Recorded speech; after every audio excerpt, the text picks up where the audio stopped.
Bonjour, je m'appelle Richard Blackburn, je suis cofondateur avec René Charbonneau du Théâtre de la Dame de Cœur. J'assume la direction générale et artistique de la compagnie depuis plus de 40 ans et René est directeur de production et d'administration. Nous sommes installés en pleine campagne, dans le village d'Upton, en Montérégie, sur un site patrimonial où on y accomplit notre mission comme centre de recherche, création, production, diffusion, formation et médiation culturelle. Quand on a quitté Montréal en 1978, on est venu squatter le site pendant 10 ans. Ça a pris 10 ans avant qu'on puisse être autorisé officiellement à y travailler. Mais déjà à ce moment-là, on avait comme objectif d'aller à la rencontre d'un nouveau public, bien sûr, trouver une nouvelle façon de pratiquer notre métier, créer du matériel neuf en se laissant influencer par l'environnement. Cette relation-là aux grands espaces nous a entraînés à travailler à l'extérieur, dehors, pour proposer des allégories qui nous ont vraiment donné le goût d'explorer à ce moment-là, dès ce moment-là, le médium de la marionnette géante. Et c'est en 1979 qu'on peut dire que notre expertise était vraiment au point zéro. On a commencé l'aventure qui nous a vraiment engagés à déployer des moyens de production sophistiqués depuis toutes ces décennies. Et c'est cette même année de 1979 que notre Big Bang artistique vraiment a eu lieu avec un premier spectacle de marionnettes géantes sur l'eau, au croisé des rivières, sur notre site. C'était une expérience unique, fondatrice, initiatrice de toute notre démarche artistique avec la marionnette. Bon, maintenant, on diffuse principalement nos créations l'été dans une salle extérieure, sous une grande toiture, avec ses bancs pivotants, les bretelles chauffantes, pour les soirées fraîches. Et nos spectacles se déploient autour, au-dessus et à travers le public. Nos scénographies sont éclatées pour faire vivre une expérience unique aux adultes comme aux jeunes. Et on propose plusieurs niveaux de lecture. Avec le temps, on a précisé cette vision-là parabolique pour exploiter notre lieu de diffusion dans ces 4 dimensions. Parce qu'on aime présenter au public, dès son entrée en salle, un environnement qui est surdimensionné, qui va vraiment devenir le point de départ de notre proposition. Notre démarche en scénographie éclatée a toujours été présente avec cette volonté-là d'utiliser ce grand avantage du théâtre sur les autres médiums en pouvant se déployer, mais en temps réel, autour, au-dessus, à travers le public. Cet avantage évident-là pour nous, c'est devenu vraiment une exploration pour inscrire dans notre dramaturgie une relation aux 4 dimensions. Bon, on peut donner comme exemple dans la production Les Géants de l'étang, le public est installé dans le fond de l'étang et à un moment, un grand héron traversait la salle. Alors pour les personnages de l'histoire, chenilles, fourmis, grenouilles, etc., ce passage-là de l'oiseau était paniquant parce qu'il pouvait peut-être se faire dévorer. Mais pour le public, c'était un moment de béatitude. Et l'espace et le temps se dilataient pendant 3 minutes. Cet exemple-là nous amène à vous parler de cette relation-là avec le surdimensionné. Bon, sur le plan dramaturgique, ce qui nous dépasse intérieurement, on l'exprime parce qu'il nous dépasse extérieurement. Alors, force est d'avouer que nos ressentis sont souvent démesurés à l'intérieur de nous et puis en les projetant dans nos personnages et nos scénographies, on propose un jeu de miroir.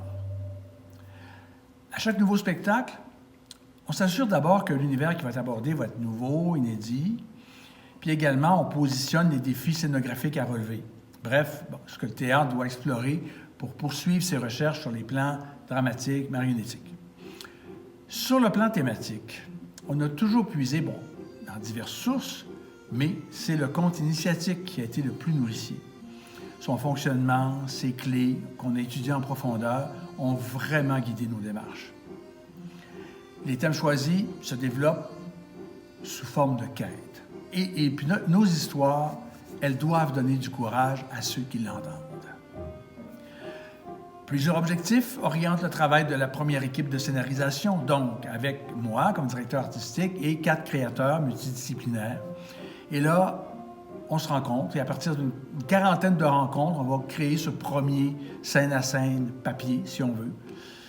Et ensuite, le scène à scène il va être simulé en maquette, qui va inclure la scénographie, les personnages, et tout ça va se faire à l'échelle, comme en théâtre d'objets, avec la caméra au milieu et le logiciel bien connu eStop Motion, pour vraiment la mise en action des éléments. Qu'est-ce que le déploiement de notre métaphore, de notre allégorie, comment tout ça se passe, et le mettre à l'épreuve. Alors, tout ça, ce maquettage-là, va vraiment nous permettre de faire évoluer notre scène à scène dans toutes les péripéties. Alors, toutes les réalités, les contraintes techniques, est-ce que le spectacle peut se faire avec le nombre de marionnettistes possible, plausible, les sous, toute la machinerie, tout ça, va se résoudre en grande partie par cette simulation-là en maquette. Alors, donc, au bout de tout ça, on se retrouve avec un fichier vidéo qui va vraiment devenir le cahier de charge visuel de l'auteur, des équipes de concepteurs, producteurs. On parle de plus de 45 personnes qui vont travailler sur le spectacle. Il va devenir aussi le document de référence pour vraiment tout le monde de la production. Et cette technique-là, vraiment, ça évite les erreurs, les gaspillages, et puis c'est toutes ces références-là nécessaires à tout le monde. Dans le développement du texte, il y a un auteur-conseil, Maryse Pelletier, qui, elle, va ramasser ça, va clarifier nos enjeux dramatiques de l'histoire, des personnages. Elle va vraiment pousser une analyse, pour vraiment, avant que cette analyse-là soit remise pour l'écriture des dialogues. À Marilyn Perrault, qui est l'autrice, et qui, elle, n'a pas soucié des problèmes techniques de la production. Elle peut vraiment propulser l'histoire dans une autre dimension en lui donnant une parole, un humour, un texte, des chansons, etc. En général, après, autour de quatre versions des dialogues, on va organiser une lecture publique pour valider la clarté de nos propositions. Est-ce que c'est clair, ce qu'on propose, ce qu'on raconte dans l'histoire? Et là, évidemment, nourri des commentaires des gens, là, l'auteur va continuer à travailler pour faire évoluer l'œuvre. Et puis, en parallèle, le travail de production, lui, s'amorce en atelier. Et au bout du travail de production, des répétitions, il va rester aux marionnettistes à leur donner vie à l'histoire avec leur synergie virtuose. Et ce sont les seuls qui sont capables de vraiment trouver le mode d'emploi de ces productions-là sur 300 degrés, avec toute cette danse dramatique. Sur les plans scénographiques et mécaniques, on est toujours en recherche perpétuelle pour renouveler nos styles, déjouer la gravité, maîtriser la matière à laquelle on donne vie. René Charbonneau, chef d'orchestre des ateliers de production, aborde chaque création en maîtrisant, bien sûr, la partition, parce qu'il participe toujours à tout le processus. Pour le travail de manipulation, c'est vraiment la technique de harnais, qui est celle qui est au cœur de notre travail depuis très longtemps. Et c'est vraiment avec notre démarche avec le département de médecine sportive de l'Université de Montréal qui a été extrêmement importante pour bien comprendre les enjeux de cette technique-là. Sylvain Gagnon est responsable de la formation de nos marionnettistes qu'on donne à chaque année pour initier les gens intéressés à notre travail, pour vraiment leur donner toute cette formation-là qui met beaucoup l'accent sur le conditionnement physique. Les marionnettes géantes, c'est exigeant, effectivement. Même si ces dernières années, l'intégration de la pneumatique, la robotique, ça a pris quand même une bonne place dans notre travail, on ne perd pas de vue que le petit bout de bois, avec sa corde, ça demeure des outils performants. Upton, c'est pour nous, c'est plus qu'une situation géographique. C'est vraiment une terre qu'on a choisie, puis à laquelle on appartient. Et c'est elle qui a participé vraiment à forger notre identité. Et on dirait que, laisser rêver le territoire, prendre le risque, voilà. Et on vous convie à venir nous voir à Upton, venir voir nos productions, nos ateliers de production. Alors, on va vous accueillir avec grand plaisir. Merci à vous.